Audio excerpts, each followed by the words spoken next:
It is September 21st. This is the September Borough Board meeting. It is really lovely to see everybody after a very, very, very busy summer. So we're going to get right into it with a roll call. Community Board 1, I know, is running a few minutes late, but CB2. Present. Thank you. CB3. Thank you. CB4. Good morning, President. Thank you. CB5. Oh, CB5 should be jumping on. Let me just see if Marisa. Oh, I see that. We're gonna CB5. We see you. We're gonna promote you to a panelist. Marisa, are you with us? I am, thank you. I'm sitting in for Vicky Barbero today. I see, and I apologize, Eric, we're gonna increase the volume. We can't hear you, just very brief, just very lowly. It's not you, it's probably us. So thank you, Marisa, for joining us from CB5. CB6 told me that they're in traffic and coming. CB7. Present. Great. CB8. Hello, Russell. Okay, sorry. That was great. That's okay. Russell gets extra points because he had a community board meeting last night, a full board meeting. CB9. Present. Good to see you. CB10. Marquise, I don't believe I see him just yet. I do see somebody else. So we'll see if Marquise is able to join us. If Marquise is on, try to wave your hand or something. CB11. Present. Good morning. And CB12. Hi, Kathy. Hi, good morning, President. Good morning. Just again, guys, we're going to try to increase the volume in a minute. You're coming in a little low, but I think it's our fault. Moving right along, do I have an adoption of the September 21st Borough Board meeting agenda? So, Thank you. A second. second. All in favor? Aye. Any opposed or abstentions? Okay, the agenda is adopted. Moving on, do I have an approval of the July 20th, 2023 Borough Board meeting minutes? So, Thank you. A second. Thank you. All in favor? Any opposed or abstentions? Fantastic. Then we're going to move on to our Borough President's report and introduction of the next item. Okay, great. So I am going to talk about the matter we're voting on, and then I'll just do an update on one general topic of great importance. So we're voting today on the new lease for the East Broadway Mall, and very happy that you're here. And I guess CB3 is the only other vote. Is that yes, right? to be clear, I appreciate everybody's consideration of this item, but just per the rules of this specific lease transfer, it only applies to those who are representing the members of Borough Board who represent the area. So in this case, it would be the Borough President, Councilmember Marte, who we're very grateful for coming here in person, and CB3. We do have, because of that, we're going to truncate the presentation because all three of you and the community board have had a public presentation on this. But this is a Borough Board vote, so we're going to have a public hearing component after you, well, once you speak, it'll be DCAS to give a presentation. And then if there are anybody who would like to say anything and put it into the public record, we'll open up a public hearing formally, close it, and then vote. Excellent. Well, this is a big deal. This is a once great, vibrant urban commercial space that has really fallen on hard times. If you've been there, you know, so much of it is vacant at this point. It needs an infusion of resources and attention. And I believe that this lease transfer will finally produce that, a commitment from the new leaseholder, and I think he's on here, Bill Lamb, of a $5 million investment in the property in the next, I think, 16 months, which is a really big deal. The development team or the leaseholder team has articulated a plan to bring back this once beloved catering hall on the second floor, which was just an important destination for Chinatown. And I think they have a vision of recreating a community of merchants that also reflects the cultural vibrancy of the neighborhood. So I'm excited about this. I do want to add my voice to some of the merchants who are calling for a longer commitment on a lease term for those incumbent tenants. I believe the current commitment is for 2 years, and I do agree that this should be offered a 5-year lease commitment. We may have some speakers on that today, but want to add my voice to that. So I don't know if I'm registering my vote now or not, but if so. My preference would be for you to wait, but I know you have Okay. I know you have a 9 o'clock. 9 o'clock that you have to. Okay, can I give one unrelated update? Please, go ahead. Okay, great. We have a new COVID vaccine. It's in New York City. The rollout, unfortunately, has been pretty rocky. And I just want to let you all know what the situation is and what you hopefully can communicate to your constituents. But as a reminder, COVID's still out there. We're seeing a slight uptick in cases, not a cause for alarm for a variety of reasons. We have treatments now we didn't have. But we want people to protect themselves. And the new regimen is going to be that every fall, just like you get your updated flu shot, you're going to get your updated COVID vaccine. And that new updated formula has been in New York City, kind of trickling in since last week. There has been a slower rollout. There's been some glitches with insurance coverage, but here's where we are today. The major pharmacy chains, Walgreens and CVS, now have supply. Some private doctors' offices have supply, and some private clinics have supply. And there's a wonderful federal program. This is like the last thing that the federal government is doing to help our case here, that will ensure you incur no costs for getting this vaccine at certain sites, regardless of your insurance status. This program, somewhat awkwardly named, is called Bridge Access. Both CVS and Walgreens are part of it.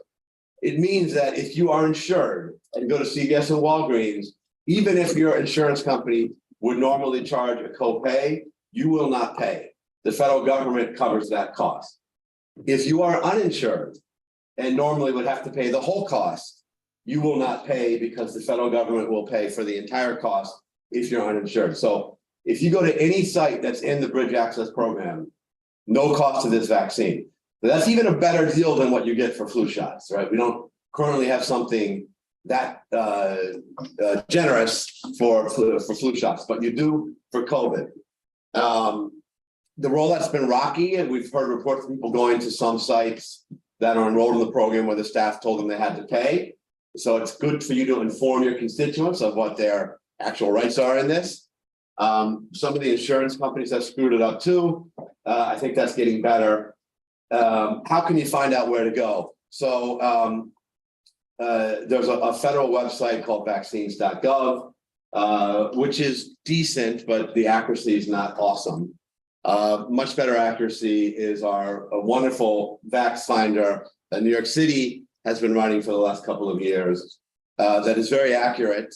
It does not currently have, I believe, Walgreens locations yet for a technical reason. So that's a little bit complicated. I think your message to your constituents is new formulas out there. Anywhere you go for the vax, it's going to be the new formula. If you go to one of these Bridge Access programs, it will be free.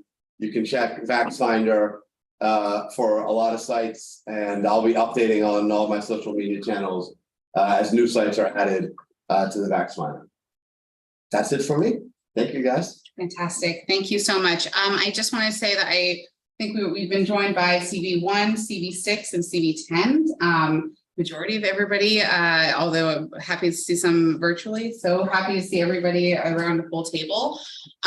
We're gonna move on then to the brief presentation by DCAS, and then we'll open it up for a public hearing. So just as a reminder to anybody who's joined us online or who came in during a little later, this is a vote that only applies to those who represent 88 East Broadway. That means the council member Marte, Borough President, and Community Board 3. It is a vote that needs to take place at Borough Board, and so that is why we're holding it here, and we're going to give you a brief presentation on it. I have a drafted resolution, which was very much inspired by CB3, to say the least. I will just contribute to anybody who's interested, but I just didn't want to confuse everybody by giving everybody like a resolution that you weren't actually voting on. So thank you for everybody for being here. Thank you for listening into this presentation. I'll pass it over to DCAS. Great, thanks very much. My name is Kyle Daniels, Assistant Director of Asset Planning at DCAS, and I'll be delivering the short presentation. Oh, yeah, here, if I may. Sure. You need to promote somebody? Oh, well, I sent it to you and Eric and everyone. Oops, late. sorry. Oh, yeah. So it should just be, I apologize. oh, it's okay. Sorry, no, I spoke to Eric and actually did not.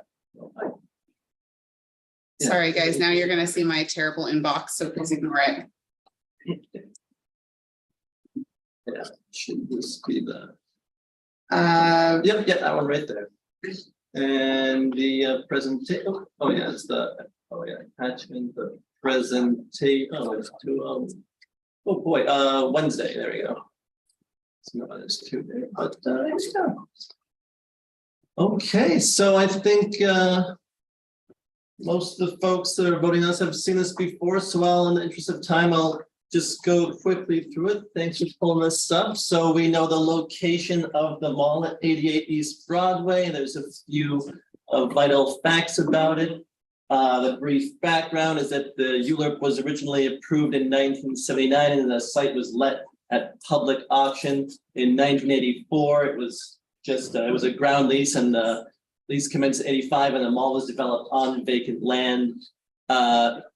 It was amended, the lease that is, was amended in 1995 due to non-payment by the tenant, and EBM defaulted on, East Broadway Mall Incorporated defaulted on payment obligations in 2014. The city issued the notice of default 4 years later, and bankruptcy was filed in 2019. The current state of the mall is, it's in disrepair, and the current operator owes approximately $17 million to the city. So the approval process is that pursuant to the lease that was executed, the leasehold mortgagee, which is the Bank of Hope, has the right to select a new operator, and the operator that they selected is Broadway East Group.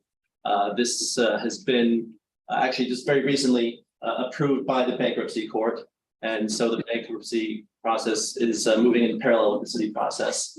And so we're here to request approval pursuant to 384B4 of this new lease. Are you sharing on the Zoom? Are we sharing on the Zoom? Oh my God. Thank you, Russell. I apologize. Great call. Yeah. Hybrid can have its challenges. To those online, I sincerely apologize. Okay, there you go. Beautiful. Okay. Thank you. Oh, okay. Yeah. Oh, all right. Oh, are they seeing all their own right here? There we go. Okay, and then following the borough board approval, we'll be seeking mayoral authorization through MOX, and that's scheduled for September 27th. Okay. So these are some of the key lease terms. It's a 20-year term with a 10-year renewal option. As the borough president mentioned, $5 million of minimum upfront investment. The mall will be brought up to code. There's protection for the current vendors at the mall, and the new operator will be paying base rent plus full payment in lieu of taxes, as well as a $2 million lump sum payment to the city to take care of some of the arrears.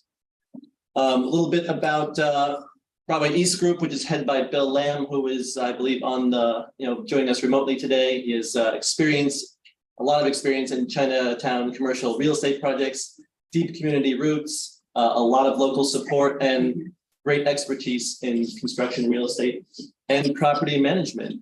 So this goes to the timeline I just mentioned. We went to CB3 in June. Here we are on September 21st, and then following this vote, as I mentioned, will be the MOX hearing on September 27th. We see a bright future for this mall with this new lease, and we thank you for your support and happy to take any questions. Thank you. Okay, so I'm gonna stop sharing. I think that if we turn up the volume on the TV itself, maybe that will. Actually, Marisa, can you please do me a favor and unmute and just so I can do a test to see how the volume? Sure. Can you hear me? Perfect. Thank you so much. I apologize. You all are seeing it's not a. Thank you. EE, can I ask you to come up, please, and sit next to me for a minute? EE is not only one of our wonderful community liaisons, but she's also extremely helpful in that she speaks multiple languages. And just in case anybody on the call would like to speak or give any sort of testimony, we're going to now officially open up the public portion of this. So if there's anybody who would like to say anything, and I see you, Mr. Wu, I see you on, thank you. I see you on the call. If you would like to say anything for the public record, EE is here and she's happy to translate if it's easier for you to speak in a language that's not English. EE, do you mind just saying that again for him? OK，吴先生你好，我们之前有见过面，然后你有什么想要说的东西，您可以用中文说出来，然后我会帮您翻译，好吗 Okay, good morning, anybody. Yeah, my name is Steven, 88 East Borough Non-Profit Association and the president. Okay, thank you, coming today. 首先谢谢邀请我参加这次会议。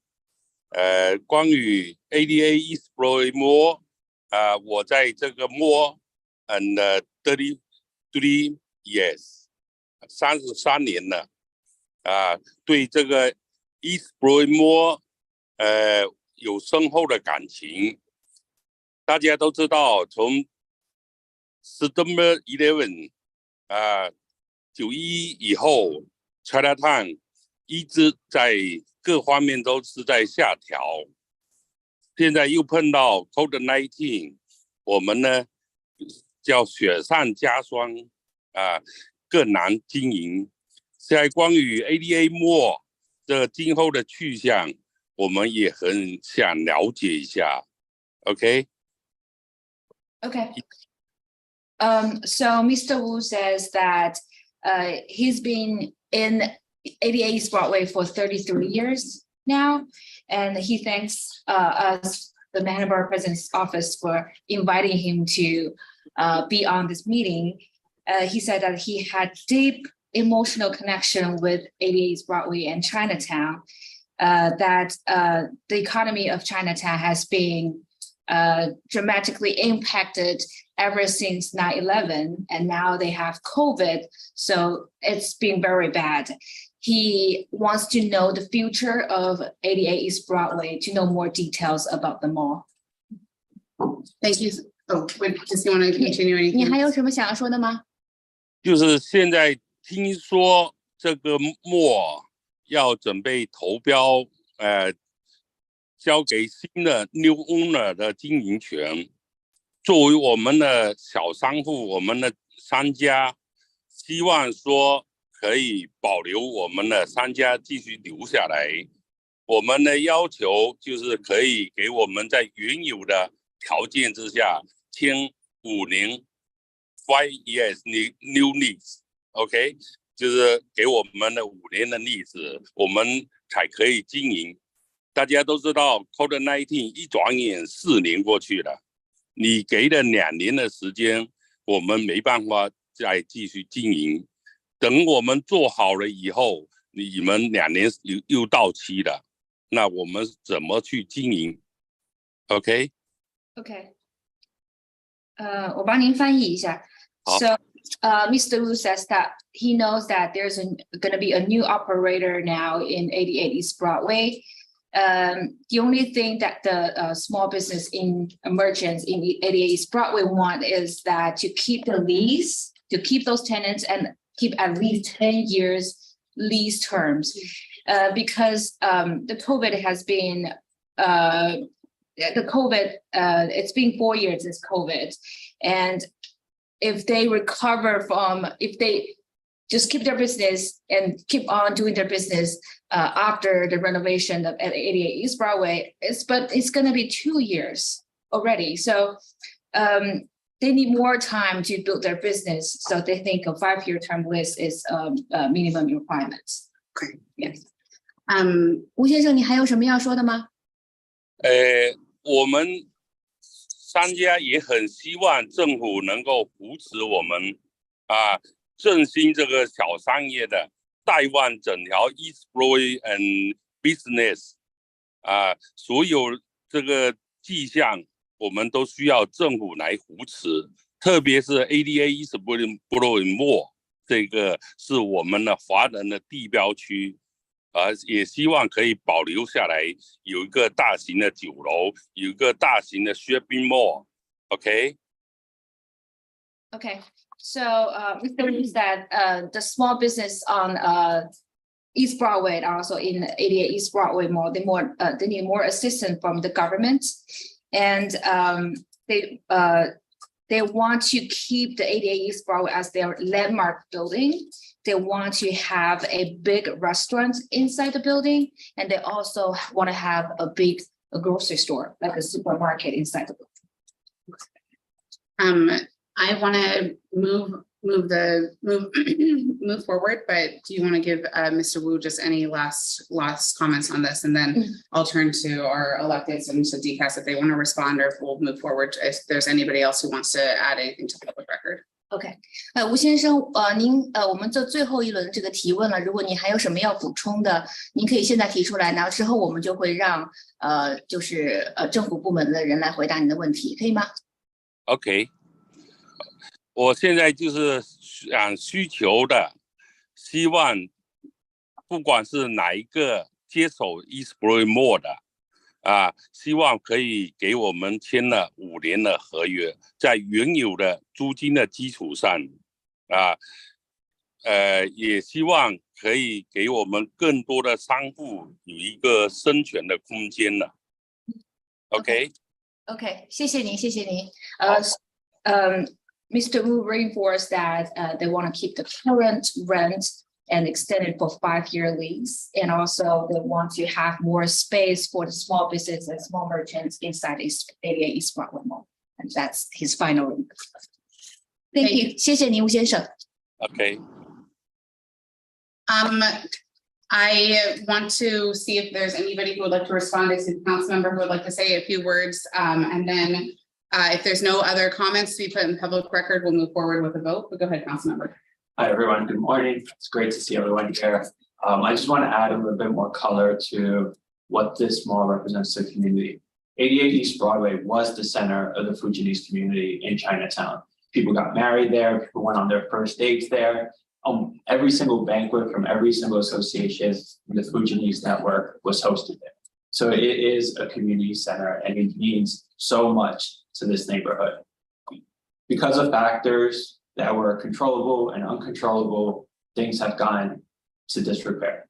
The pandemic, no one expected it. A lot of the tenants had to move out or couldn't pay their lease. There was a lot of mismanagement. There couldn't be payment for the pilot that was issued a long time ago. And so we're at this moment where we have to think about the future and think about this as an opportunity.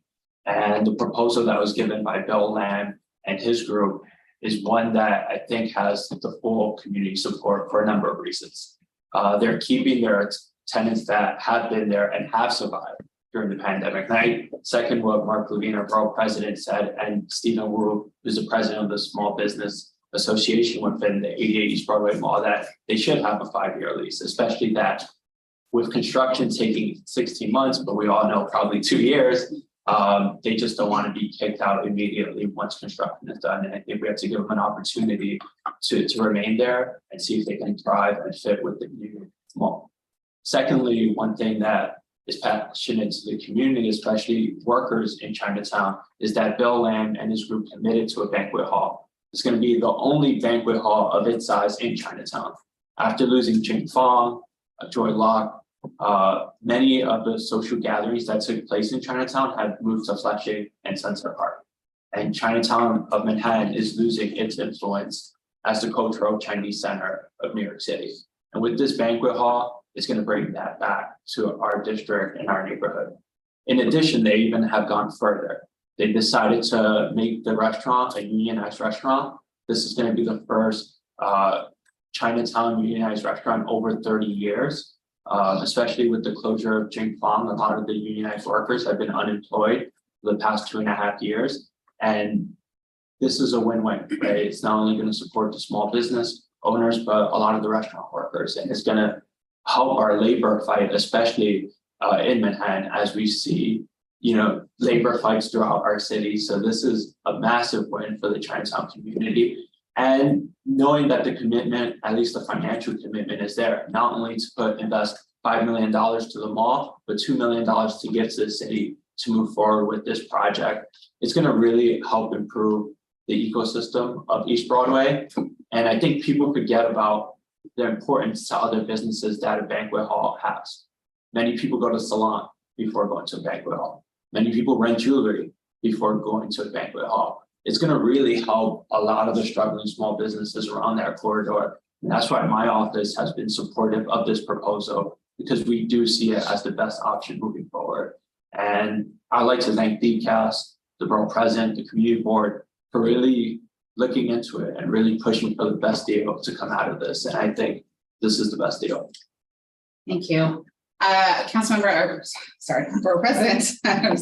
I know you have to leave, so I think I'd like to toss it to you to register your vote, and then we'll check to see. We saw the live stream. There's no other additional comments. If there's nobody else who would like to add additional comments to the public record, then we'll move to the council member. Go ahead. First, I really appreciated your comments, Mr. Wu. Thank you for being here and for speaking on behalf of the merchants, and also very much appreciated and agreed with your comments, council member. And so probably no surprise that I will be voting yes on this resolution. Thank you. Are there any additional members of the public who would like to put forth anything for the public record? Eric said that there's something else in the live stream. So with that, we'll close the public hearing and we'll, okay. Oh, I see the VP. Okay. I see a council member Brewer is joining us. Hi, council member. Would you like to say something for the public record on 88 East Broadway? I just want to say congratulations, having struggled with this over the years. Congratulations to everybody. It's a huge win. Thank you. Thank you. With that, we'll move to, we'll close officially the public hearing, and then we'll move to finish up the vote. Next, we'll go to Councilmember Marte for your vote. I will. Thank you. And next we'll go to the Community Board 3. Thank you so much. With that, we're going to close this issue and move on. We're going to move next to reports from Councilmember Brewer and any other council member who is with us today. So Councilmember Brewer, back to you for any updates you'd like to share. And you're muted, but I've asked you to unmute.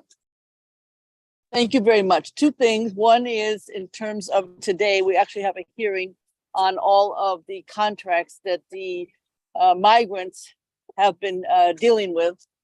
So we'll see how that goes. There's a lot of contracts at play today, 12:30, both contracts and oversight committees. Second, we did a graffiti study and we found about 370 graffitis on our district. I have to thank the Department of Sanitation because they've already called all of the building owners, and I see building owners already cleaning them up. But obviously we're dealing with fire, we're dealing with the post office, we're dealing with transportation. It was interesting to me how many agencies are involved with graffiti, but it is primarily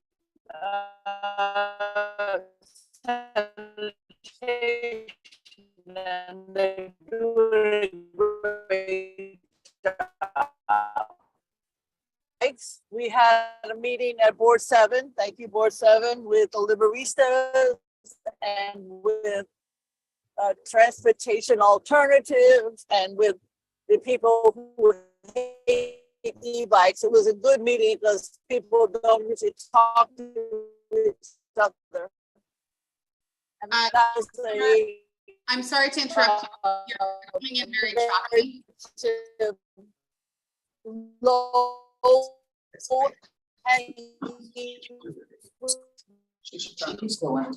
discussion. And so it's just, okay, and e-bikes. Thank you very much. Thank you. Okay, if there's no other council, oh, I'm sorry, Councilmember Marte, I'm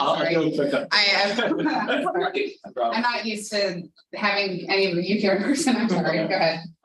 Just two quick updates. This past week, we had a hearing on my bill. That would create the first task force for Underground Railroad, a Freedom Trail. Other cities like Boston, Philadelphia has established their Freedom Trail, and it's so important to New York City. We actually had a few people testify about all the sites that are known and potential sites that are unknown that can connect New York City to not only the Underground Railroad, but to that abolition movement as well. When I was a high school student, I went to the New York Historical Society and saw the exhibit Slavery in New York. And that really transformed the perception I had about slavery, right? We all think about it's just a Southern thing, but it was actually a New York City thing as well. Both for the negative consequences of it and also the positive consequences. Many people that came to be free came through New York City, and a lot of them created their own livelihoods out here, whether it was in Flushing, Queens, or in Central Park. I think it's a really good opportunity to reckon with the city's past and embrace it for the future. And so we talked about not only the historical importance of this, but also the economic driver of this. Right now, the Boston Freedom Trail is the #1 tourist attraction, and Philadelphia is #3. If New York City can do that as well, we can not only understand where we come from, but also have it be an economic engine for the rest of our city. And so hopefully we're going to move forward with that. The agency said that they were supportive of creating the task force. And so hopefully we can put it to a vote as quickly as possible. Something a little bit more local, my office announced our own tree map of the district. After trying to use Parks Department's tree map for the past year, we realized that there was a lot of flaws to the citywide system. So we created our own map where we digitalized every single tree map in our district, and we added colors to see which ones haven't been adopted, and created a system through our Google survey to update what you've done to that tree. So we're partnering with LES Ecology. We're going to be running how to take care of a tree event once a month, and be joining LES Ecology on a weekly basis to support the trees that they have in their network. But it's something that's so easy to do. In 30 minutes, you can save a tree. After 2 years, New York City parks stopped taking care of the trees that they planted. But what we see is that after 2 years, because of the neglect, they die.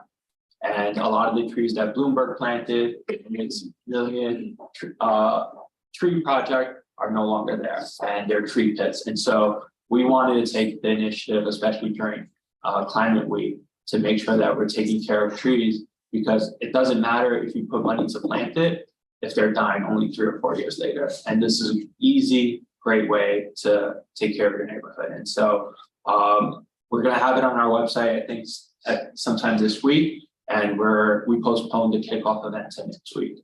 So if anyone's interested, we'll be blasting it out in our newsletter as well. Great. Thank you, Councilmember. Sorry for skipping over. I don't think I see any other primary elected officials on, so I think that we're gonna move forward then. I want to say that we've been joined by, or I see our Deputy Borough President, Keith, has been on the call. Thank you, Aya, for being here. I just want to give a shout out to our entire land use team who's behind here and has been doing a lot of double duty of getting reports from them, going to all their land use meetings and trying to keep tabs on things. So thank you, land use team, and our other staff who are here from my unit and others. Just a couple of notes before we move to chair reports. I just wanted to give you a couple additional updates from our office in the community affairs unit. We launched a volunteer corps this summer, which has been really great. It's been kind of overwhelming. Honestly, it's been inspired by the fact that we had over 1,000 people apply to serve on community boards and couldn't say yes to many of them, as you know. So we wanted to find a way to still funnel people's engagement and energy and enthusiasm. We launched this volunteer corps. We've already logged over 200 hours of serving Manhattanites, which has been really great over the summertime. We're going to be doing another kind of big push, big events, day of action that's come this fall. But what you should take away from this is that if you, we also have this way of connecting, we would like to connect our volunteers with other community-based opportunities. So if you know of anybody, if there's trees to be planted, if there's other things that are going on and you would like another platform to spread that message or would like to ask us to kind of funnel volunteers in, please let us know and we're happy to try to make those connections. The Borough President's Office also distributed over 2,000 back to school first aid kits and little back to school checklists for parents on September 7th. It was really great. We had we were across the borough on that, but if you know, if your district offices would like any additional resources, and that goes the same thing for COVID tests, as we just talked about, masks, back to school checklists. If there's anything else that we can provide to you to make sure that as you are thinking about, or if you are reopening your district offices and would like to have additional resources for your constituents, just let me know and we're happy to try to figure out whatever we can. Otherwise, the only other thing I wanted to note is that we did offer this week a conflict of interest training, and tonight we're going to do an EEO training. We hold the expectation that board members all complete these trainings annually. But I will say that if you can't make it tonight, I totally understand, but that's why we're going to offer them again in November. We're also recording them and we're going to have them online so that we can give people credit. We understand that it's a lot to ask to do all these meetings plus all these trainings, but it's just important to make sure that everybody knows how to operate under COIB and EEO and all those other things. So we're trying to do this as much as possible. I would also say that if you would prefer, and I think CB3 does this extremely, true story about, but if CB3 does this, if you would prefer to have COIB come to you, or even our EEO officers come to you and do it specifically for your board, so you can just wipe it all out in one meeting, I also think we're very open to that, and CB3 has done that. Yeah, Tammy, can you sign me up for that? Sure, totally. So it's not always me to make those Porphyria, maybe we can make those connections afterwards. I know it's that we've done that in the past on CB8, we've done it on CB3, we've done it on a couple different boards. So if that's the preferred way of doing that, we can also try to figure out a way to of like getting those trainings to you guys directly. So it's just, just a gentle reminder, but we'll also hold them in November. I think with that, those are the only other updates that I wanted to give you. So with that, I think we'll move on to chair reports. It is September, not November. So that's Victor Edwards, Mr. Edwards, for CB9. Yes, good morning, everyone. Good morning. Thank you. Pleasure to be here. Just a little background, I've been on the board 10 years, native New Yorker, first vice chair prior and second vice chair as well. So I guess the big things going on in the district at this time, the biggest thing I would say is the rat mitigation program. Over the past 2 weeks, sanitation has installed bins on 11 blocks throughout the district. And it's welcome. We definitely have a rat issue. My only concern and issue with them was lack of transparency, lack of community input. Sanitation came out June 15th, our general board meeting, assistant commissioners said that we be a part of the selection of the streets and we'd have input. A month later, I received an email from a resident saying she had a flyer on the door saying a block was selected and that the program was started. So nothing. Called Department of Sanitation, assistant commissioners came to the meeting. We asked for a reset so we could help select the streets and that we could give more notice. That was denied. I reached out to a council member, I reached out to the borough president as well. And we're going to lose about 100 parking spaces. So people shrugging their shoulders at that, but you can't snap your fingers overnight and cars are gone. People, as it is now, my neighbors say they're waiting for hours for parking. And a lot of people do need cars to get around. I know we want to go green and use mass transit, bicycle, which I'm in favor. I do all of those different things, but it has to be a progressive step. And that's what I was trying to explain to sanitation, that we just want input on what's going on. So the bins mostly have been installed. I'm trying to walk the blocks, speak to people. positive and negative. Some people love it because they say the bags are off the street, which is a good thing, I agree.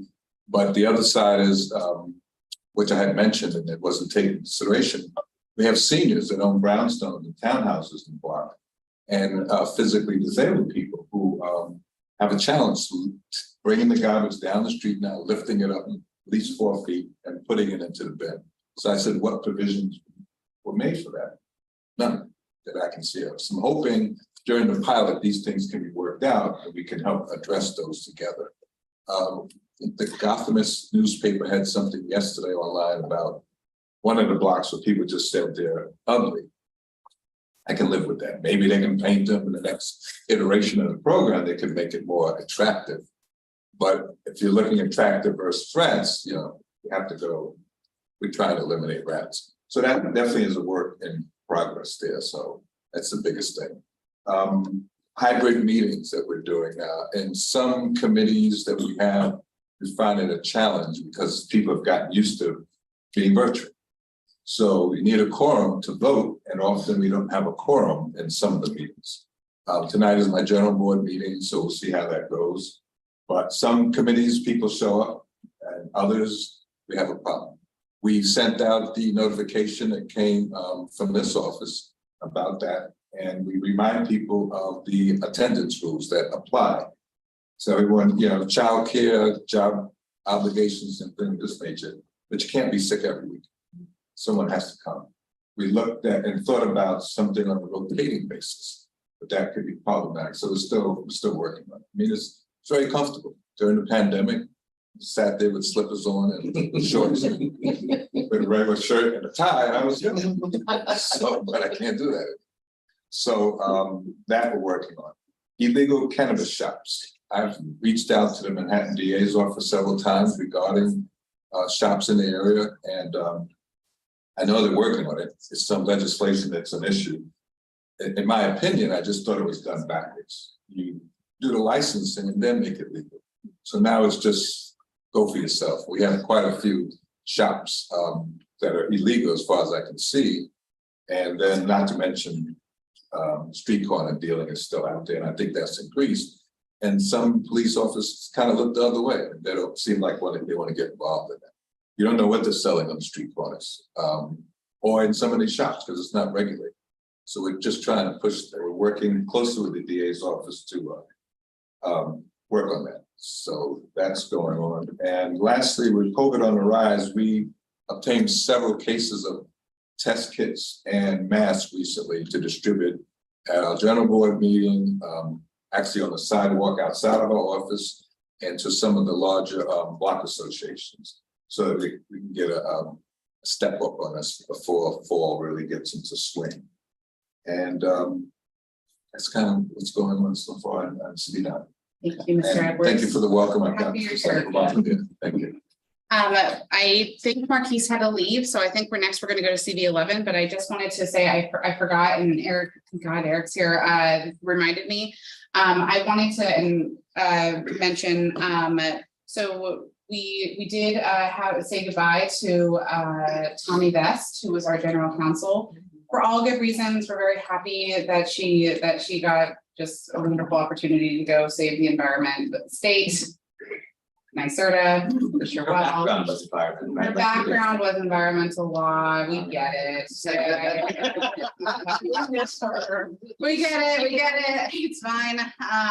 So just a couple of things. I just wanted to, I know that it kind of came as a surprise. It was in the middle of the summertime. You know, nobody was really, even Tommy wasn't really expecting it. Like, just a couple of reminders on this. One is that for our community boards, you have not lost legal representation. You are a city agency. You have law department. Aya has done an amazing job of connecting more aggressively with the law department. We have two contacts I'm going to share with you right after this meeting. One just to deal with FOIL, another one just to deal with anything else that comes up. So we'll make sure that you share with them. If for whatever reason you're not getting a response, you obviously know, call your community liaison, call me. I will happily jump down whoever's throat we need to do in order to make sure that you get a response. So just keep that in mind. We're also aggressively kind of looking to hire a new GC. who will come very soon. So don't worry, we're there. If you have any questions, I know many people have had questions come up. We're trying to get you those answered right away. Perhaps it would be easier for all of us if there was maybe an hour meeting on open meeting law with the GC team.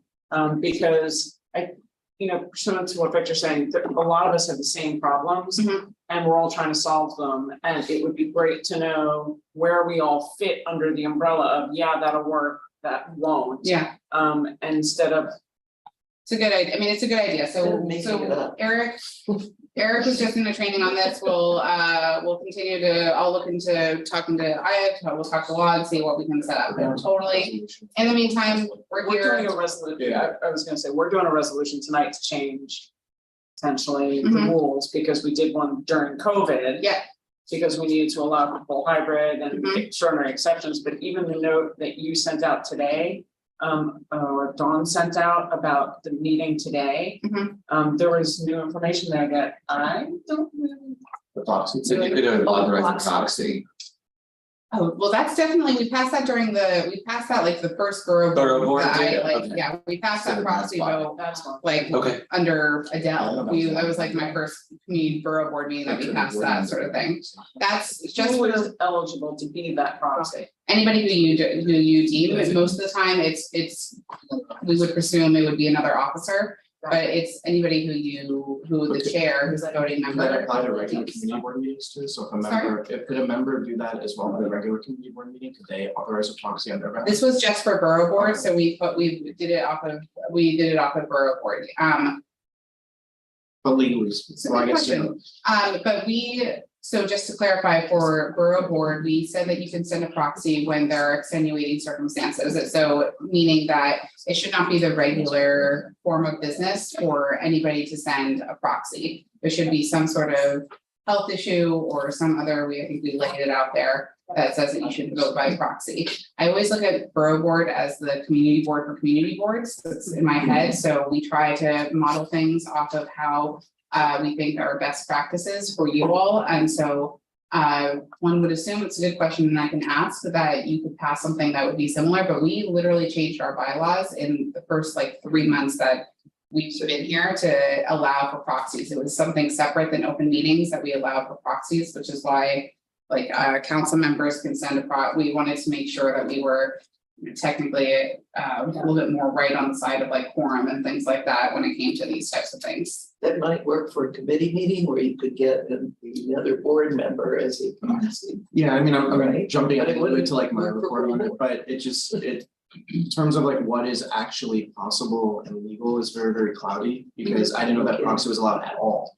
for any, I know for any our board meeting, bylaws. if we- yeah.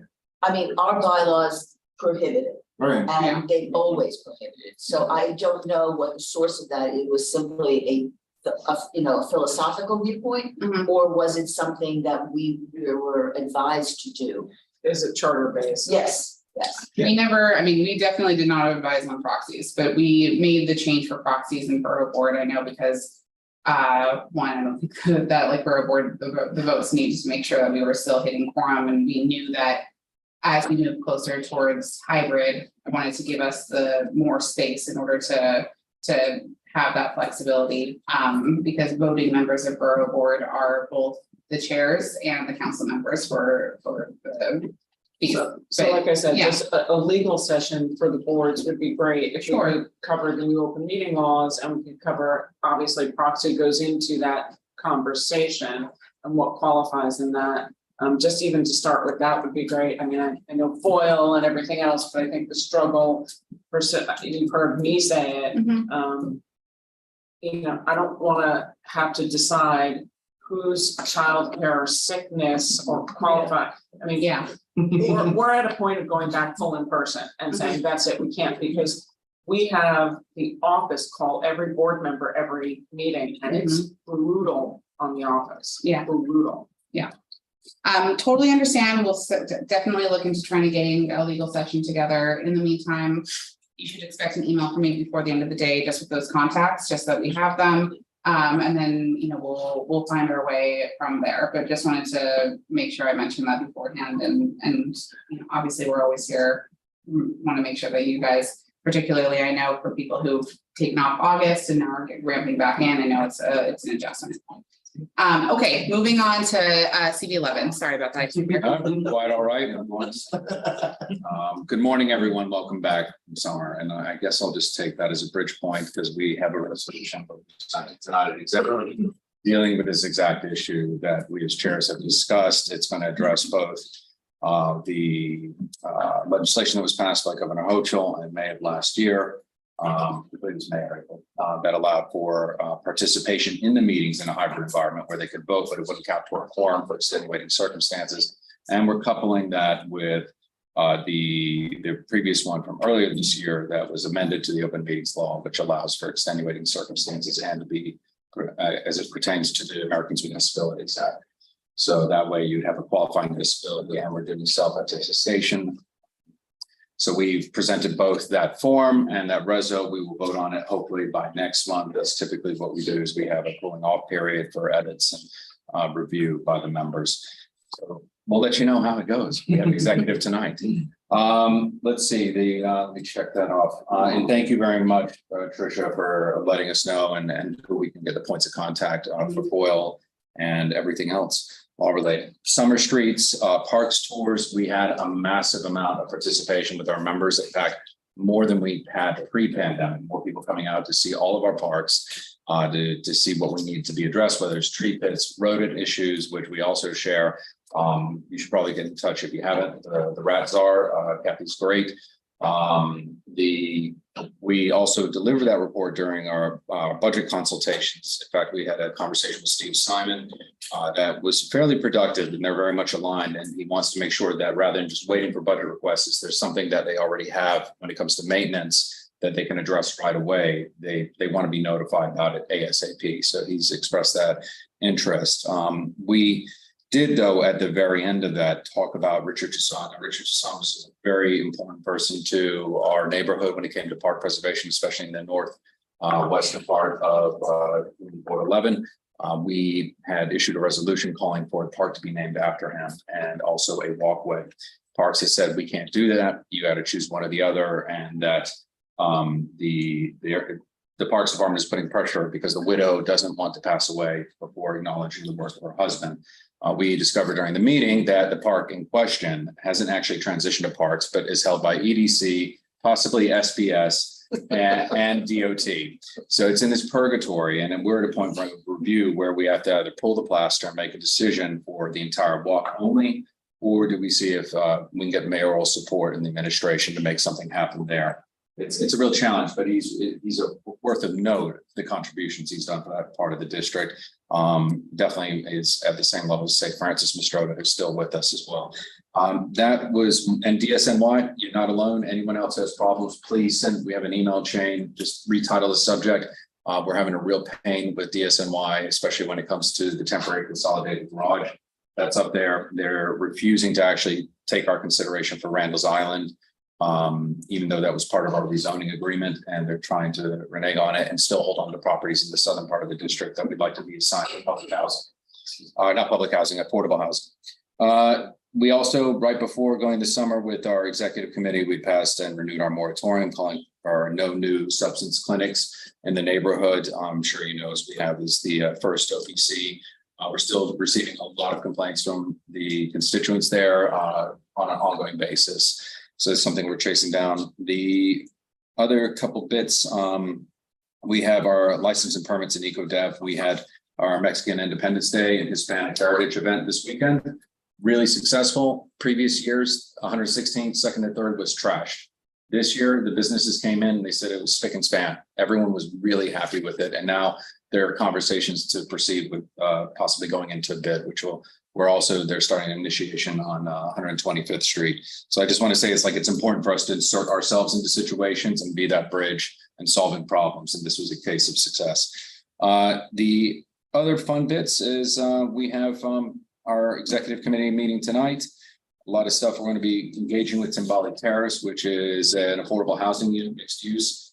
Also gotten a lot of pushback from the community based on the supportive housing component, which was not in keeping with our East Harlem neighborhood plan.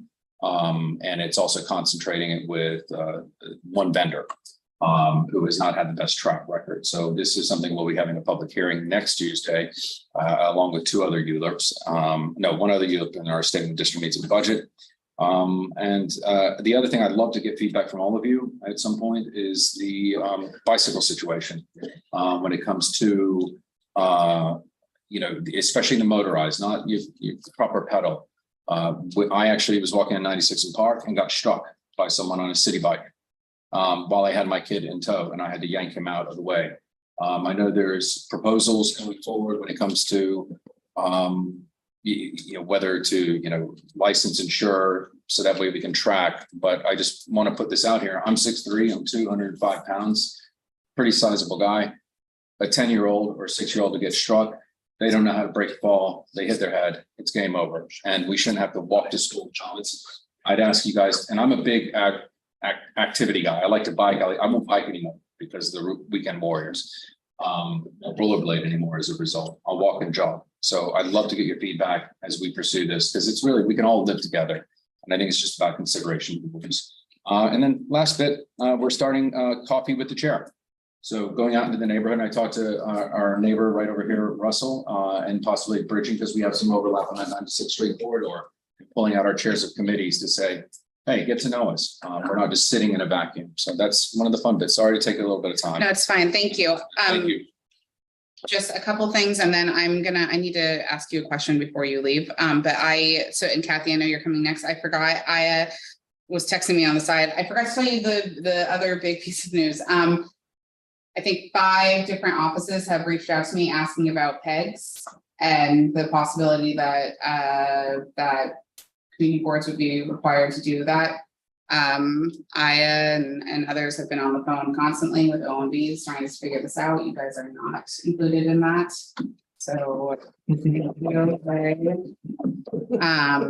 So it's not, so thank you, Aya, thank you team for reaching out to us. Let me know if you have any questions about that, but just heads up that was something that I know that everybody had expressed concern about, and just wanted to make sure before you left and before anybody else leaves, I will relay that to everybody who's not here with us. Okay, moving on to Kathy, and before you leave, just grab me so I can ask you another question. Hi, everyone. How's everybody doing? Hope you had a great summer. Sorry, I'm not on camera. I am battling a cold, so I'll spare you my face. I also didn't quite catch what you said, Trisha. What is it that's coming our way? Okay, so 2 things are coming your way. I have a note here to email you guys 2 contacts for the law department, just so that you can be in contact with law should you need any sort of legal advice. You can always reach out to me. We're also happy to try to figure it out, but the law department are your lawyers, and we want to make sure that you have those direct contacts. Additionally, there have been a lot of questions about whether or not the mayor's announced PEGs, which is the kind of cuts. You might have heard 5% or 15%. Oh, yes. Okay. If they had announced that it was for all agencies, which many people were very concerned that included community boards.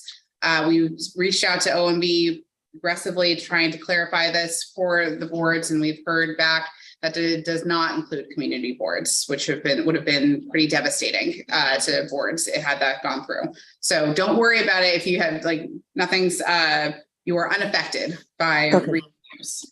Go ahead. Okay, cool. Thank you. I didn't know what that acronym was for. Yeah. So at CB12, I would say in terms of since we've returned from the summer, 2 big kind of projects that we're going to kind of be monitoring more and more is one is with the MTA. There have been several renovations that have been happening at different locations in our neighborhood, and subsequently those stations have been closed, and one of which has literally the day that it was supposed to open, it was like, no, it's delayed. And so definitely affects, and these are mainly accessibility repairs that are happening up here that we've been advocating for a very, very long time. So we'll definitely be mounting a little bit more pressure on MTA in terms of those communications coming forth timely when, ramps, elevators, stations that are supposed to be reopened aren't done so in a timely manner. Secondly, through our land use committee this month, And I think I would assume that I think all boards also received this presentation regarding a survey, community surveys on landmarking and historic preservation. So we're definitely looking to be more hands-on with that survey project. And there are several projects that we've proposed that have gotten kind of more pushback, more data's been needed. And so we're hoping that through this collaboration, we'll be able to kind of fine tune a little bit some of the sites that we want to recommend or that the community is interested in protecting. This weekend, we're going to be outside, as they say. Tomorrow is the night market that folks might have seen in Time Out. That I know CB9 hosts regularly. So it's definitely been a bit of a journey throughout this summer. And it's a pilot one. So we're definitely hopeful in terms of both its success and also, what the community feedback is. That corridor, of course, has lots of community events. So I know that there are members that have been concerned. So, we definitely were hoping, and they did a pretty good job in terms of connecting with a lot of the orgs, with a lot of the residents in that area, and making sure that folks understood, what the limits of disruption would be, the staffing plan. So it's not a hot mess afterwards. But we're excited. That's going to be tomorrow night market. So folks want to come up. It's going to be 40% from our local business and 60% from across the city. And we were grateful to Marco and the hospitality group in terms of being able to ensure that community referrals took place accordingly with the different bids and commerces. So definitely going to be tracking that and see how we can kind of increase that and get more buy-in. And then on Saturday, we're starting, which is actually just for board members, is the Uptown Tour. And this was propelled, I would say, by a lot of sites that most of us have never heard of or been to. So for example, we have the historic Hispanic Society that after, I want to say 5 years or 10 years, is finally reopening. And most people in the neighborhood don't even know it exists. And I went for the first time, I think this spring, and I was just stunned. And it has the largest collection outside of Spain, of Spanish and Portuguese in terms of the colonial era, or pre-colonization, I should say. So, so basically what we're starting is a uptown tour of sites that we want to connect with, so that board members can learn more about, so that the community can be aware that they exist and what they do and what's around. So we're going to start mostly with cultural sites, but we definitely want to expand that to organizations that board members may not be as close to, right? Since we have folks who are rooted in community work, others who come from very different backgrounds. So we'll be kicking that off and definitely getting some content together for it. So I'll be happy to share that. And last but certainly not least, I think I'll definitely be reaching out. I think to CB1 and some of you who are also having changes in staffing. We have our community coordinator resigned, and her last day will be in October. She's been with the board for about 4 years now. And so, and we also have staff going on medical leave. So, we're going to be going from 3 to 2 to periods where we're just down our district manager. So I definitely want to connect with some of the CBs that have had, turnover and really like tight staffing, just to understand, what are some practices of what you've implemented to kind of keep the board afloat and service levels up. So that's where we're currently at CB12. Thanks, Kathy. Feel better. Thank you. Okay, we're gonna go CB1. So, hi, everybody. Thanks. Good luck, Catherine. Sorry, that's all I'm gonna say early for you. I hope you find a replacement quickly.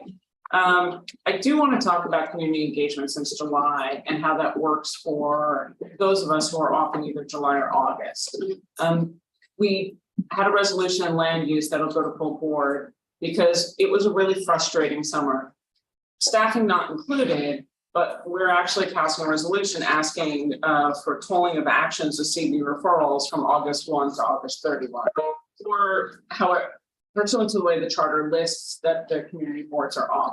And part of that was a frustration from the community because we had several hot topics and they weren't posted on agendas by city agencies, and we didn't find out until after the agency met. It went on an agenda in under 24 hours. It was gone in August. Rulemaking came out about allowing cargo bikes on sidewalks in the middle of August with a 30-day notification.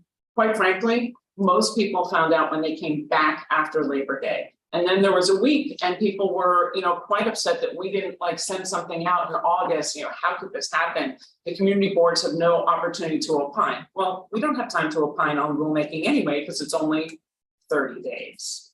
So that does seem, if the charter is that the community boards are supposed to be the ones who really do service welfare and speak up for the community to agencies and things like that, it should apply to rulemaking. It should apply to any actions that need community board referral.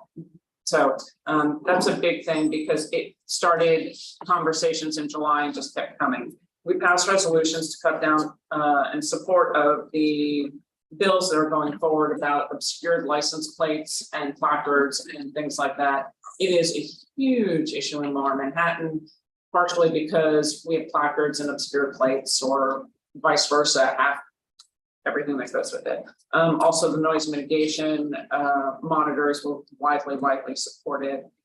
We have Tunnel to Towers, which is happening this weekend. We want to say thank you to Tunnel to Towers. If anybody has never done that event, please join, please sign up. They're actually one of the few organizations related to 9/11 that honors those of us in the community who have sacrificed, suffered, and passed. So on 9/11 itself, the community has not been allowed to be on the site. We did host an event for 2 years. But this year we're told that our event needed to be moved, needed to be changed, and it was a last minute scramble to allow the community. It's a concern that we have, and we are grateful for Tunnel to Towers because they actually leave the names of those who have passed since then. And we now outnumber the community, and I'll say CB 1, 2, and 3 outnumber the number of people who died based on people who came every day to the doormen, to the baristas, to the childcare, to the teachers, people who went to work every day, and people who came home in the 9/11 community. So that's we really want to thank Tunnel to Towers. Come down, cheer, participate. It's a funky, crazy event, but it's really amazing the support that they give the community. What's the date on that? Sunday. Yep, and you can start in Brooklyn. They do really great connections with public transit and things like that. So that's been amazing. I want to say thank you very much to all the other community boards who have helped us since June, and specifically to the district managers. Budget season is a little bit insane. Trying to roll without a DM has been really interesting. So I appreciate all the help that everyone has given us. We are construction central. There is not a zone in Lower Manhattan that doesn't have either a DVC or a larger project. With that being said, we have 10 years of resiliency work ahead of us. If you are interested, I beg of you, the BPCA, Battery Park City Authority, has a website and they have resiliency. They're looking for public feedback. As of Tuesday, they've only gotten 62 comments. It is a complete transformation on everything from the bike path that skirts the bottom of the Hudson River Park Trust, all the way down to the Battery Conservancy. So part of it is under construction now. I really would love more comments. So please feel free to go to that website. Today, EDC and the mayor's office has a expo that's being held at the Battery Maritime Building. It's not 9 to 1 and 4 to 8. If you have time to stop by, you don't really have to register prior. You can see the resiliency plans and the 100-foot extension of the bottom of Manhattan that will start from more or less where the Staten Island ferry is and go all the way north to the Brooklyn Bridge. So it really is transformative what's happening downtown. Everything from every island to every bit of shoreline that we have. So I beg of you, please, if you can't get there, comment online, please be a part of the process. Because if you want better bike lanes and access to Circle to go from CV 11 and 12 all the way down and around 1, please feel free to comment. If you like your parks and you want more parks, please feel free to comment. We really do want participation from a global community downtown. And with that, thank you very much. What was the website again? Is the Battery Park City Authority, so it's BPCA. And if you Google BPCA resiliency, you'll get the west side. The east side is the 5SC Portmaster. Thank you, Zach. We'll move on to CV2. Susan? Good to see everyone. I'd love to say that it's back from, summer vacation, except we don't take a vacation. Pick up on some of the points that Tammy was talking about in terms of activities that occur during the summer. We have to run 12 months out of the year as a result. July is a normal month with a full board meeting. Our August is the one month that the board doesn't meet. However, we have converted our executive committee meeting into a quasi board meeting. We open it up, encourage all of our members to show up. We have to vote on resolutions because they're coming from SLA, they're coming from landmarks, they're coming from street activities. And if we don't have some comment on them, they're going to go through.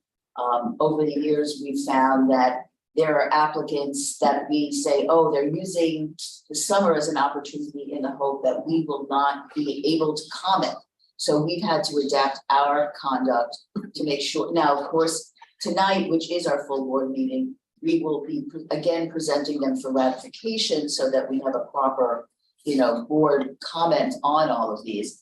But they're, as Tammy was mentioning, this is an ongoing problem with things coming through, and they're coming through the summer when people are unaware of them. It's hard for us to get, our committees even to make those quorums. It's hard enough even, the combination of people just being unavailable because they're on vacation combined with the quorum requirement has been a challenge. And in a way, because we've been having all these meetings for several months now, we're better at it. But again, we are still having to, it's a whole other level of preparation for the board now and having to make these calls, having to reach out to people. I've been noticing as I visit various communities, it's like sometimes they get it and sometimes they don't. But for the most part, we are making the hybrid work. We are presenting tonight the resolutions for the qualifying disability. One thing I did do was modify our form in addition to that version of permanent disability and limited period disability. I also added something because I know people are going to ask about it. I can't tell you how long it's going to last.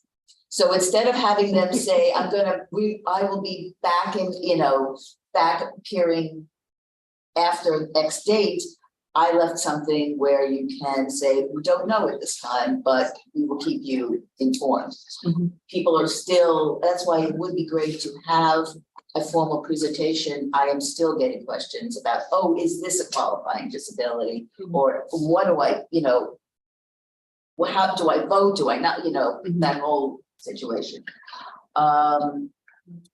Let's see what's been happening. The big thing I think this month was we had a wonderful community visioning workshop with regards to 388 Hudson, which is the only city-owned open site available left in our district that's going to be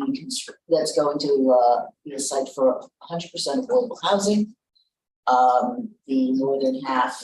It will be only the northern half of that. The southern half must remain open for DEP access to their water tunnels. We got a tremendous turnout from the community. A lot of data was collected. We are waiting to see what input and ideas and concerns the folks in the community have. Of course, every time you do this, more questions get raised. We were promised a second visioning workshop, a virtual one. So we're looking forward to that and hopefully clarification on some of these questions. But it's moving forward and we're very excited for that. One of the things we've lost a lot, we've actually lost housing because we've had quite a number of multi-unit buildings that are being merged into single-family housing. And it's unfortunate. I mean, it's a sign of success in the sense that it's placed in, the appeal of the neighborhoods are actually causing the housing crisis to be exacerbated because we've been losing significant numbers. A building that had 6 units is now 1 unit, or a single unit is now joined. A brownstone that was 1 family house is now joined to the 1 unit next to it. So now we have now townhouses that are multiples. So it's really, and this is a right. So hopefully we are not going to be penalized. That's one concern of mine, is that when the numbers go down, that we shouldn't be penalized, we're losing it, there's nothing we can do about that. But in the sense of, the expectations that we're supposed to be producing housing, but the net is not always what you think it is. What else? We heard the application for a 4th cord license. This was one of the ones that actually made it through, was far enough in the process. So it made it through before the injunction. So we've now got 4. I think at this point, the question is going to be, what is our neighborhood going to look like when the new categories of license become available, which is just around the corner. And some people are saying we're going to be seeing a lot of them, just the way we see a lot of liquor licenses. R2SLA committee saw 21 applications this month that they heard.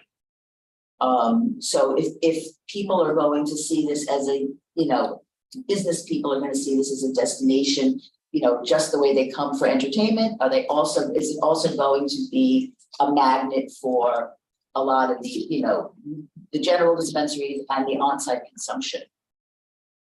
That's just a wait and see. I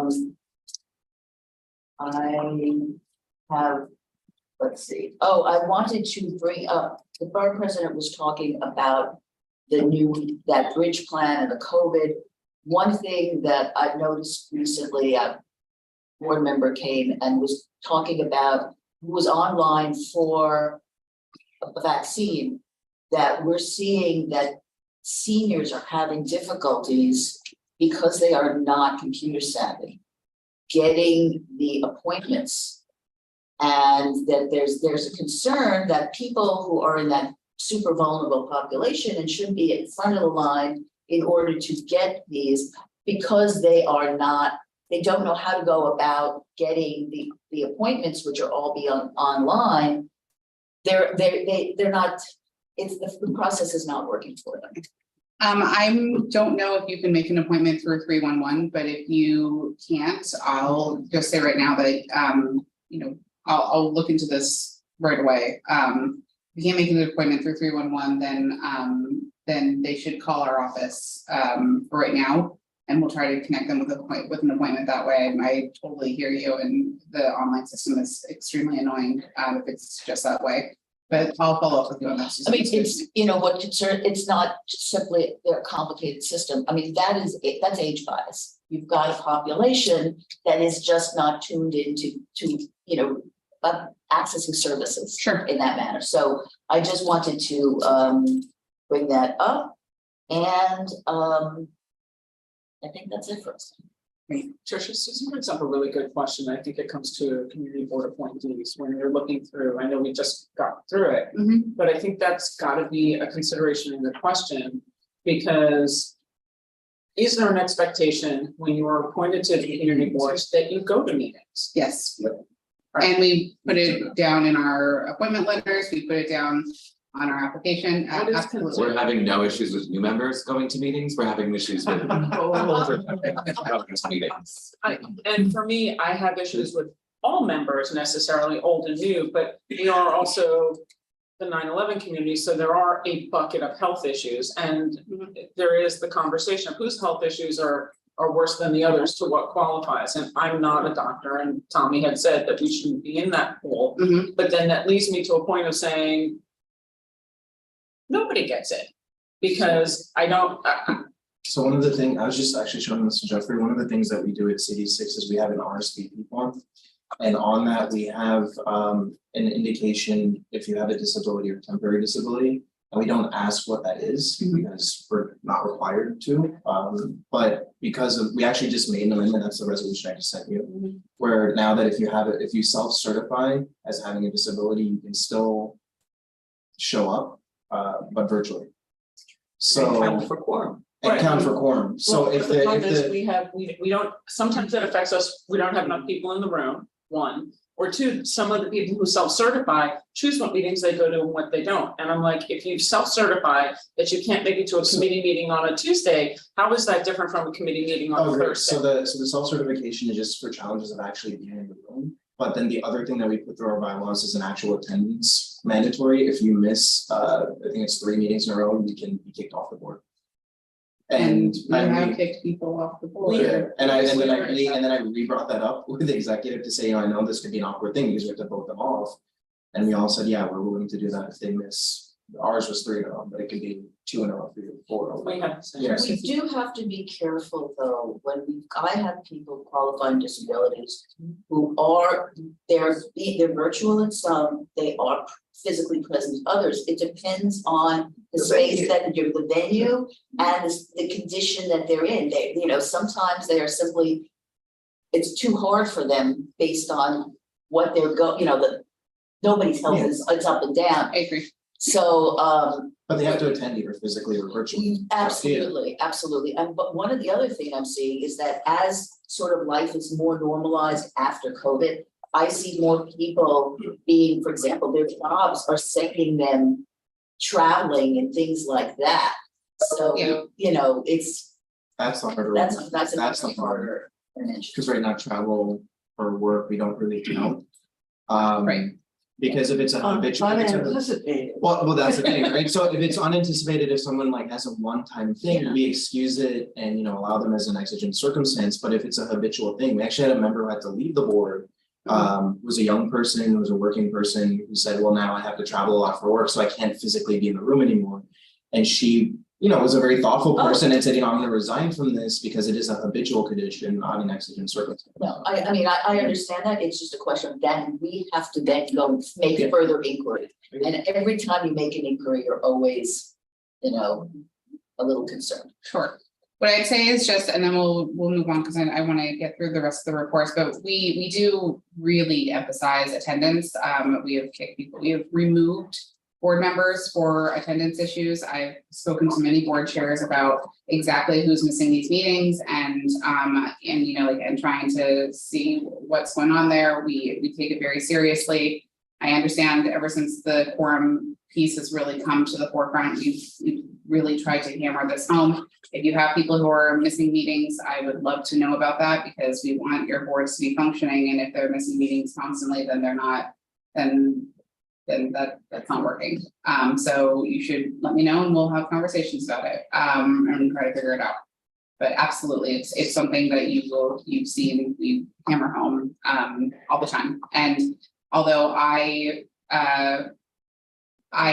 and on the application, but the only other piece I'll say is that, like, although we strongly stand behind this idea that people should be eventually virtually or should be able to make their own policies on this, we have said very clearly that when we appoint you, it's with the expectation that you're going to be in person.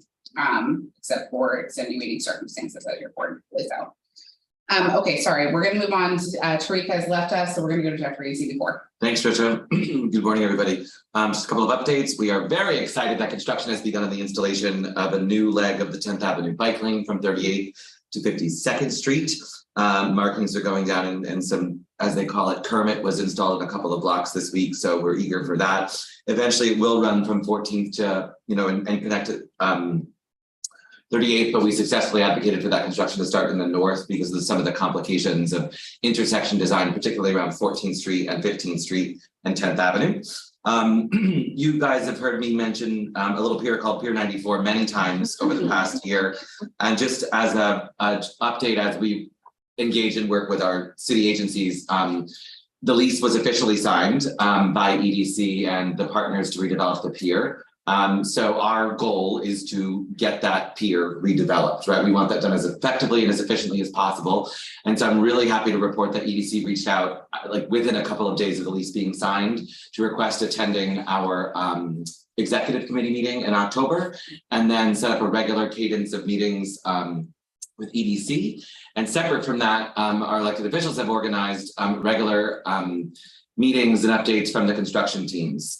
So Vornado and their contractors on the project. While my term as chair of Board 4 will end at the end of this year, I will be holding a very hot fire to the feet of them for the duration of this construction regardless. But you're still on the board. I'm still on the board, Oh, thank yes. So he thinks.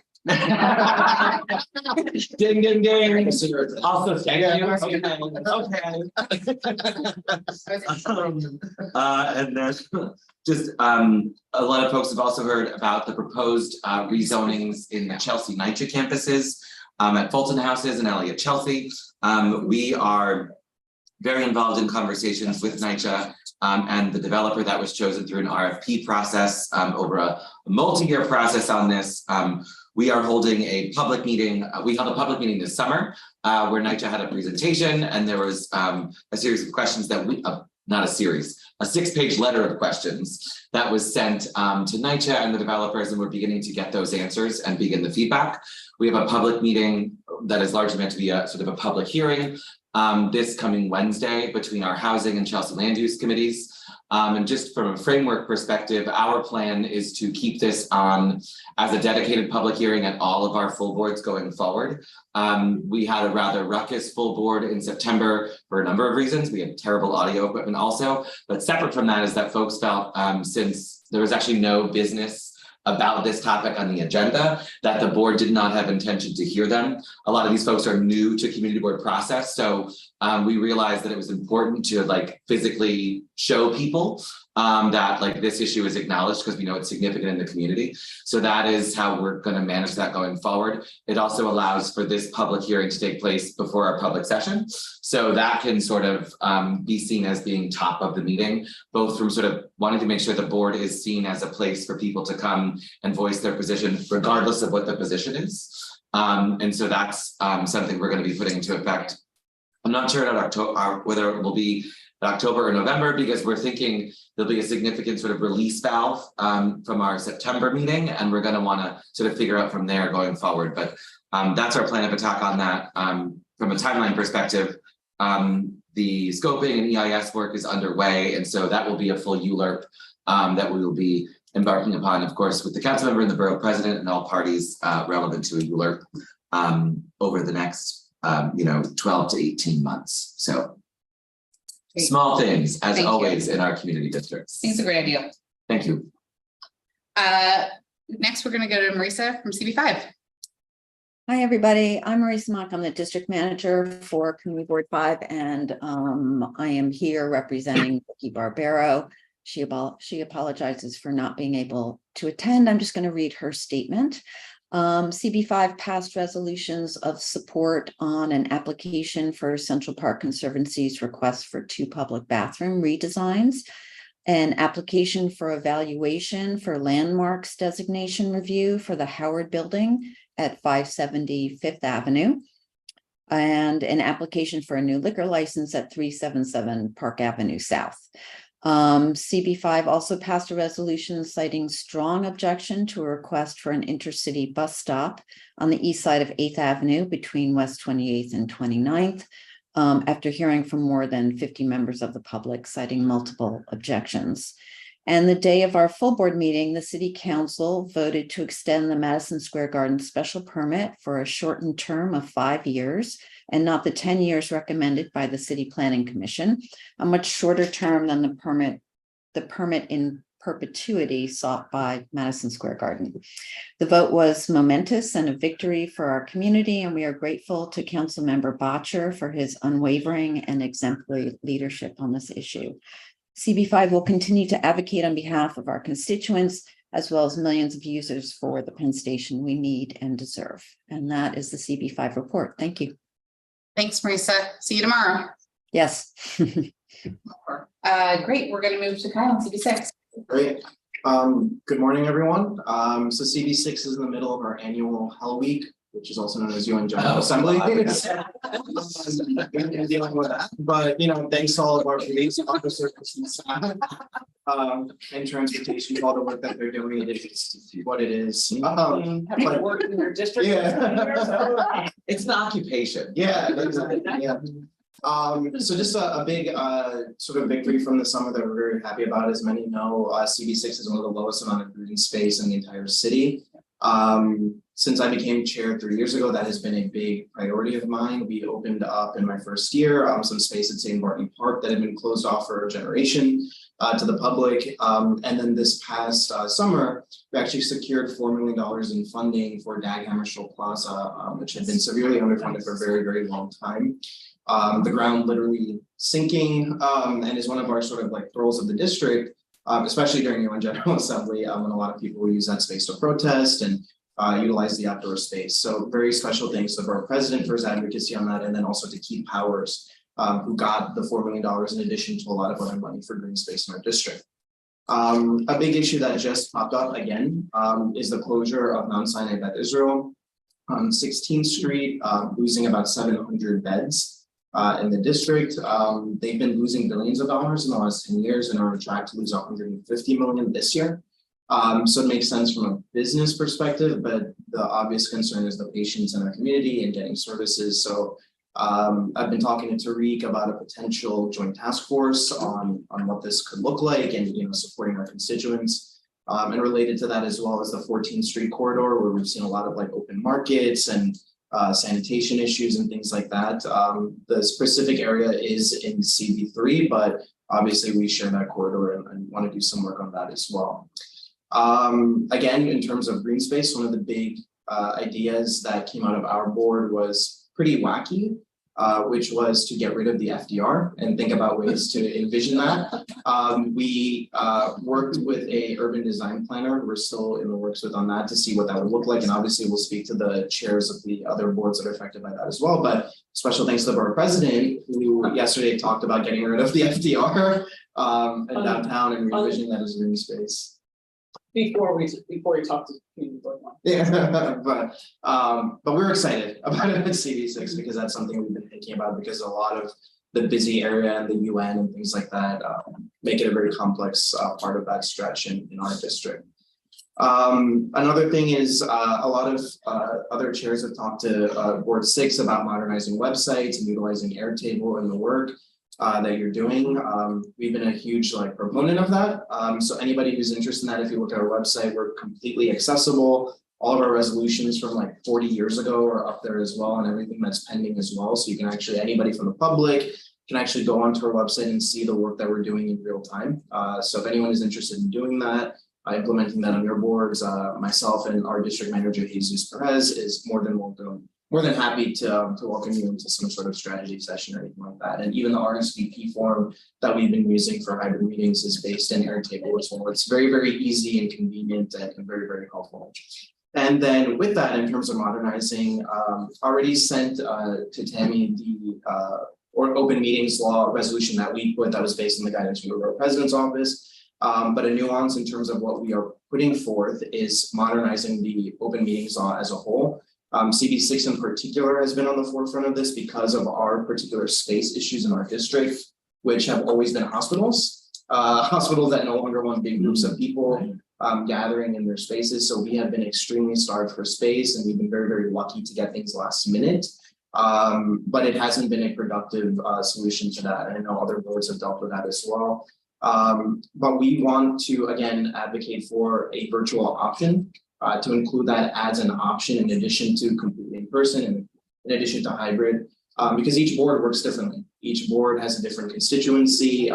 We happen to have a lot of people who are working people, who are parents as well, don't have the ability to have childcare at night. And we've already lost several members since we've had to go to hybrid, which is antithesis to all of the diversity efforts that everyone has made to diversify boards over the last couple of years. And this hybrid model has really gone against that because the public still expects the ability to engage virtually.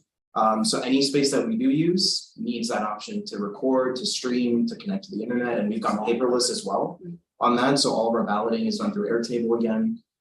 So we're putting that forth as well. And I would really like for it to come to Borough Board. And I know that means that each of you has to talk to your committees and to your executive committees.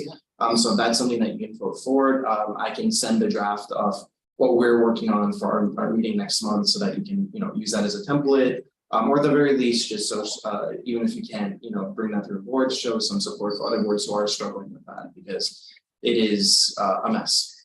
So. Can I just, Kyle, just two things on that before we go to 7. So just to, I have a note to look into this, but but the open meetings law as it is with the hybrid piece is only it's set to sunset in 2024. I think it's January of 2024. No, it's June 30th. But maybe they assemble some sort of commission to start looking at it in January. Yeah, maybe that's what I'm thinking of. Anyways, it's very soon. It's less than a year away. So the last I heard on this is that there is going to be there has to be an opportunity for public testimony on how this has gone. So it's absolutely worth thinking about where this happens. We're keeping track of sunsets June 30th. Yeah, so so hybrid is only allowable until June 30th, and if there's no change, then we go back to pre-pandemic rules, which We never is vote back to the crazy. state Yeah. legislature. And so we actually, CB6 worked on a bill with one of our state legislators in the district. So we helped write that and, put that together. Of course, I think the state is gonna wait till June 30th to take some action on this. Our state senator. Yeah, right. But the thing is, we need to like especially as community boards, talk about this in unison. Because community and the particular legislation that we worked on is when the state talks about it, they're talking about school boards in Western New York, they're talking about the elected officials in Albany. But the difference is, and this goes to another point, which we all agree on, which is community boards are severely under-resourced. We are a city agency, we're city charter mandated. And the things that we're required to do, we're not fully supported to do. We don't have dedicated space. All of us have to go begging for space each month and hope to, find some space that we can do this in. And we're not able to fully deliver on these things that we're required to do. So the provision was specifically to community boards because we do operate a lot differently than the state legislature that has a chamber to meet in, than school boards and other places that have spaces to meet in. We just don't have the ability to do that. So I know that my state senator, Brad Siegel, his was geared towards all volunteer groups so that it would bring in more than just community boards, but any sort of groups. PTA. Any groups, these are people who are volunteers, these are people who are meeting on their own time, these are people who are looking for, borrowed space, borrowed technology. And yet at the same time, the community's eyes have been opened. They see what the technology can do, and therefore the expectations on us have just grown. Yeah, we've had 20 new members in the last 2 years on our board who've been appointed to our board, which has been wonderful. Thanks to the president's office. We've diversified greatly. All of those members, each of them have said that they engaged the community board because it was virtual. And that was how they got in touch with it. And the amount of people, we can track it on YouTube, how many people are watching it, we can track how many people are joining virtually, the same here. We would have maybe a handful of people when things were in person, depending on the subject area. I'm gonna give you the flip side. We had quality of life last night. DDC has engineers with each project. So we had maybe 10 projects that DDC reviewed all over the neighborhood. They have only the CCL, one rep in the room, and all the engineers are online. Because again, it's a space issue, we are able to host that, and that actually is incredibly valuable for the agency as well as for us, because you get somebody in the room who's presenting, but if they're not the engineer and they can't speak to the aging Con Ed pipe or, you know, what the sidewalk is, having the availability for the agencies who are coming to us to be able to have a larger portion of their team participate is also really robust, and been able to have a conversation that moves the business of the board and community engagement forward in a different way, because there's a lot less of, we don't know, we'll get back to you. Yeah, and that's why, again, you should have that option to do that. And we should have the option to do virtual as well. But another bill that's sort of related to this is what our resolution that we're putting forth, that we hope it turns into a bill, is a little bit more aggressive on this end, is that any sort of community institution in the neighborhood that receives public funding, whether from the city or the state, should also be offering free public space to our community boards in the district. A number of institutions are required. Well, I'm also terminated at the end of this year, so it's really going well. But this was an idea because there are a lot of institutions who understandably need to charge to use their space for whether it's overtime or whatever.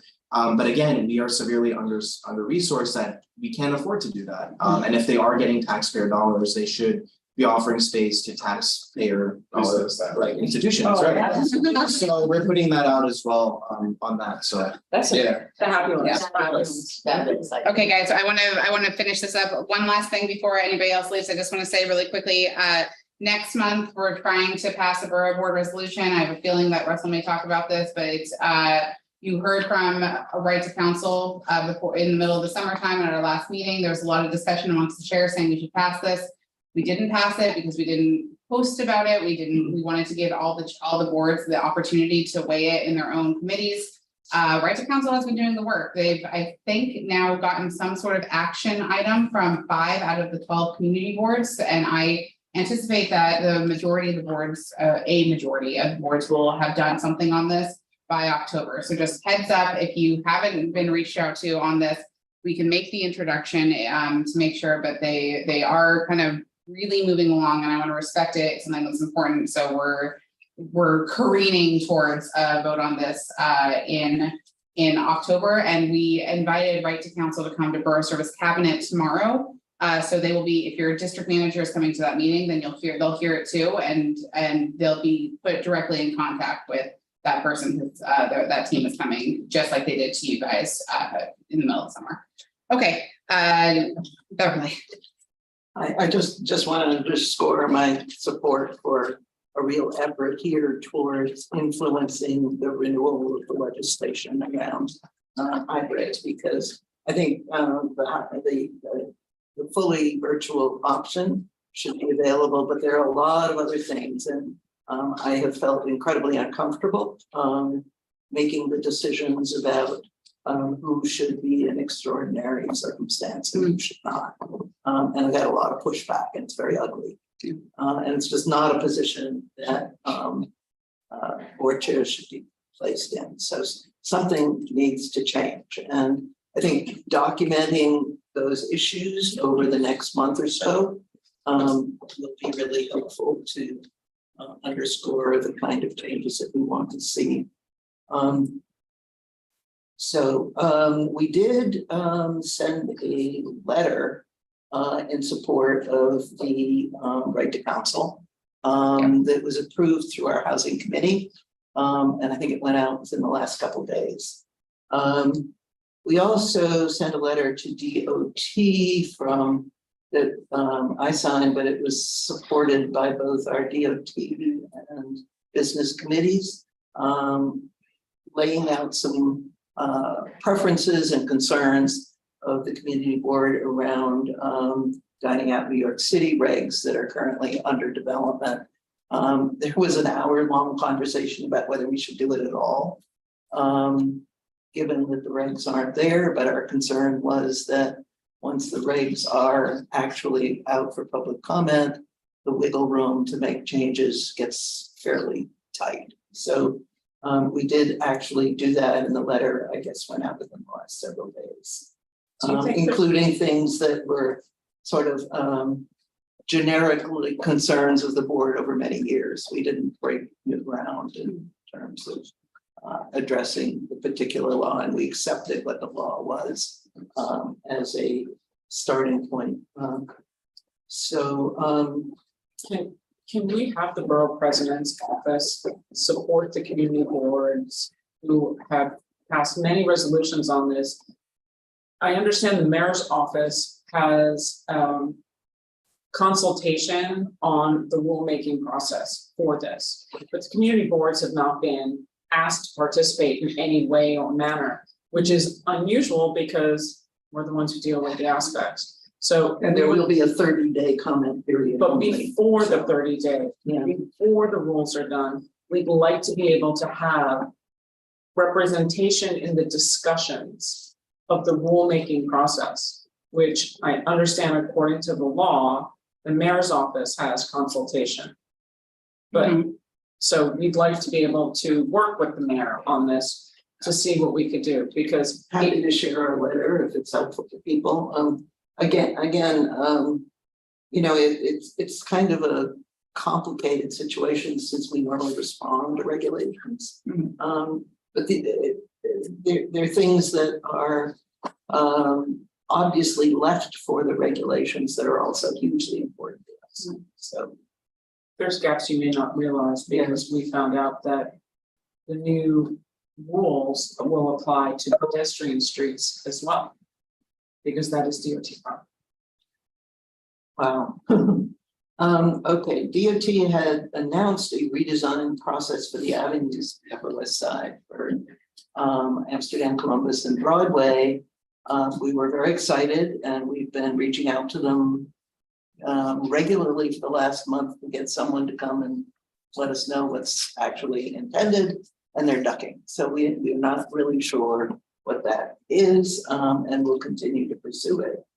Maybe it was just a press announcement. Maybe there's nothing there yet. We're not sure.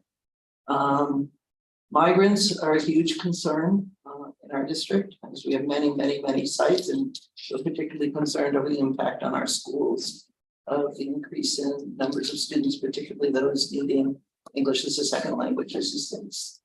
A lot of focus on micro mobility legislation. Councilmember Brewer noted the convening that she did at our offices to begin to try to bring different points of view together, and I think that was very successful. We participated in the first of many focus groups run by Lincoln Center on emerging renovation plans for the west side of Lincoln Center along Amsterdam Avenue, where currently a very high wall separates it from the community, and we're very grateful to Lincoln Center for including us, and the renovation plans will also include Amherst Park, so we're getting our parks folks involved. And we attended the first meeting of the Community Advisory Board for the new open safe haven on 83rd Street, which now has 30 residents and is beginning to grow. I think it was a success that will be quarterly meetings going forward. We received our first cannabis application 2 days ago, so we will be struggling to get through that within a very short turnaround period. We had our bylaws task force meet this month to include in our bylaws the information regarding extraordinary circumstances and disability under the OML, and essentially assign the role of approval for those to the chair for disability and for extraordinary circumstances, to the chair for full board, and to the committee chairs for committee meetings. And I think that's it. Great. Thanks, Beverly. I'm gonna follow up with you on a couple things here and see if there's any way that we can help get some response from DOT on a couple of these things. So I'll be in contact with you. Last but not least, CB8. You reminded me though of your kind of, I will just say, my husband was on a CBA meeting this last month on cannabis, and I'm very grateful that you decided to mute him after he took his time. I texted the district manager and said, "Good job," because he was like, "They muted me. They muted me in the middle of a sentence." And I'm like, "Yeah, I was listening together. I was reading at home thinking, like, yeah, man, you took 2 minutes, like you're done." So I appreciate that you guys were strong and firm with your timing there. Yeah. Go ahead. So that's a good segue. Yeah, if you anybody. Although I didn't, but these comments before that were approved. So to that end, we actually did approve 2 more marijuana licenses for all the districts. So that's what that issue that related to. So we are very much moving to the marijuana licensed area in CBA. We were very proud that CBA Speaks was honored with a proclamation at our board meeting last night. This is a public access television program that Community Board 8 has operated for many years now, and it's pretty unique, I think, in the city. I think it's the only program of its kind operated by the community board. So something we've done for many years, and it's really thanks to the hard work of several members in particular, but it's really a joint effort because we had many members over the years be interviewed, interviewers. So it was great to have all of that was recognized, and really appreciate the Borough President's office, Tricia, for presenting the proclamation last night. We are in the midst now. We finally had a working group meeting on our efforts to rezone some areas of our district that are sort of legacy manufacturing kind of commercial areas that don't really fit in with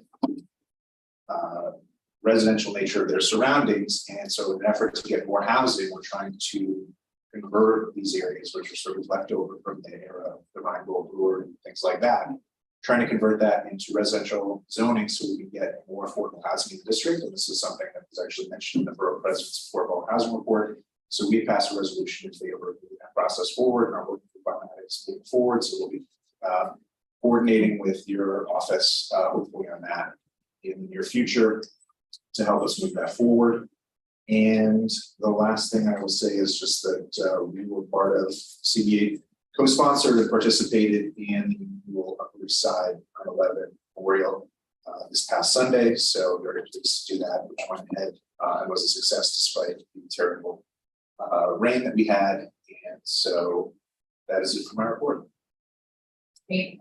Thank you so much, all of you guys. Thanks, Russell, for not only having the late meeting last night, but anchoring us and closing up. With that, I'm gonna move along unless anybody else has anything that any other questions. I'm here. We'll see everybody for Borough Service Cabinet tomorrow, or at least district managers, and Tammy tomorrow. Do I have a motion to adjourn? Second. Thank you. All in favor? Aye. Have a wonderful rest of your month, guys. Thank you. Thank you, everybody. How do I end? Okay.